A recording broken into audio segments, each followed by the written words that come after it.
आपल्यासोबत आहेत विधान परिषदेचे आमदार अमरू मिटकरी, त्यांच्याशी आपण थेट बातचीत करणार आहोत. सर, काय सांगणार?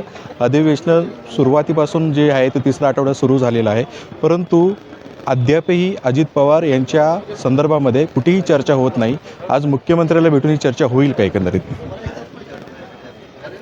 माननीय मुख्यमंत्र्यांना विचारल्याशिवाय चर्चा होणार नाही असं काल गिरीश महाजन साहेबांनी सांगितलं होतं आणि आजच्या कामकाजात ती चर्चा येणार होती. पण अद्याप मला असं वाटते माननीय मुख्यमंत्र्यांना ते भेटले नसावेत आणि जर या अधिवेशनात ती चर्चा घडून आली नाही तर ती चर्चा कधीच महाराष्ट्रात परत होईल असं वाटत नाही. सर, VK सिंगच्या मुलाची देखील आता चौकशी होणार आहे. अनेक प्रश्न उपस्थित केले जात होते CIDच्या बाबतीत. कुठेतरी अविश्वास जो होता तो व्यक्त केला जात होता CIDच्या बाबतीत. आता काय म्हणायचं आहे तुम्हाला, की आता त्यांच्या मुलाची चौकशी होणार आहे, एकंदरीत हा तपासाची जी योग्य दिशा सुरू आहे का CIDच्या बाबतीत? अजिबात योग्य दिशा सुरू नाही आहे. तपास योग्य दिशेनं झाला असता तर CID चौकशीमध्ये कमीत कमी प्राथमिक त्यांच्या जबाबदारी नोंदल्या गेल्या असते प्रत्यक्षदर्शींचे. पण अद्यापही CBI चौकशीचं पाहिजे तेवढं फलित महाराष्ट्राच्या हाती लागलेलं नसल्याने त्या चौकशीवर आम्ही समाधानी नाही. पाहायला गेलं तर VK सिंग याला VIP ट्रीटमेंट मिळते असं देखील बोललं जात आहे. एकंदरीतच या संपूर्ण घडामोडीवर जाते ना, ते वस्तुस्थिती आहे. त्याला काही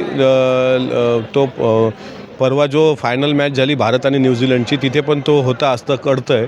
आणि जर तो होता म्हणजे त्याला पोलिसांनीच त्याला सहमती दिली असेल. आता VK सिंग सारख्याला जर इतकी VIP ट्रीटमेंट भेटत असेल तर मग अंडरवर्ल्डचे खुले मुखंड आणि गुंडे कसे मुखाट सुटले असतील यावरून कल्पना न केलेली बरी. त्यामुळे VK सिंग सारखा एक नराधम म्हणेल मी त्याला, कारण अजितदादाच्या विमानाचा घातपात घडवून आणण्याचा तो मास्टर माइंड आहे. त्याच्या संदर्भातली कुठलं FIR साधी त्या मरीन ड्राईव्ह पोलीस स्टेशनला घेतल्या गेली नाही. त्याच्यावरून त्याची पॉवर किती मोठी आहे हे समजून घ्या.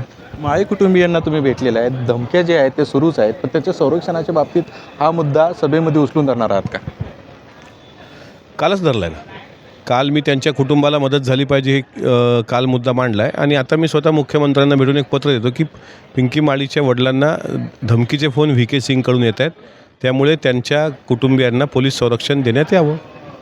आज पत्र देणार, परंतु त्याची जर अंमलबजावणी नाही झाली तर मग पुढे काय करणार? कारण की माळी कुटुंब जे आहे ते आजही मानसिक दबावाखाली येते धमक्यांमुळे.